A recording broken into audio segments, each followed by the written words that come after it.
கரூரில் மழைநீர் வடிகாலில் வெளியேறும் இளஞ்சிவப்பு நிற கழிவுநீர் குறித்து மாசு கட்டுப்பாடு வாரிய அதிகாரிகள் நேரில் ஆய்வு செய்தனர்.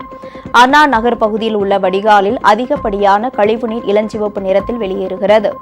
இந்த நீர் சின்ன ஆண்டாங்கோவில் பகுதியில் உள்ள ராஜவாய்க்காலில் கலந்து அமராவதி ஆற்றில் கலப்பதால் ஆற்று நீர் மாசடையும் நிலை ஏற்பட்டுள்ளது. இதனை மாசு கட்டுப்பாடு அதிகாரிகள் ஆய்வு செய்து விசாரணை மேற்கொண்டு வருகின்றனர்.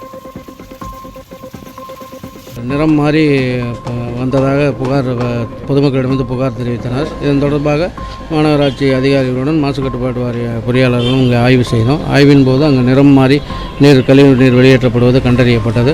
இது குறித்து எவ்விடத்திலிருந்து அந்த நீர் வெளியேற்றப்படுவது என்ற குறித்து அதே மாநகராட்சி அதிகாரிகளுடன் மற்றும் பணியாளர்களுடன் அது குறித்த தேடல்களில் ஈடுபட்டிருக்கிறோம் என்று தெரிவித்துக் கொள்கிறேன். இந்த பகுதியில் அனுமதி பெற்ற சாயப்பட்டறைகள் எதுவும் இருப்பதாக எங்கள் அலுவலர் கூறவில்லை. எனினும் இங்கே ஏதாவது அனுமதி இல்லாமல் இருக்கக்கூடிய கூறு இருப்பதா சாத்தியக்கூறு இருப்பதா என்பதை நாங்கள் தேடி விரைவில் தெரிவிக்கிறோம் என்று தெரிவிக்கிறோம்.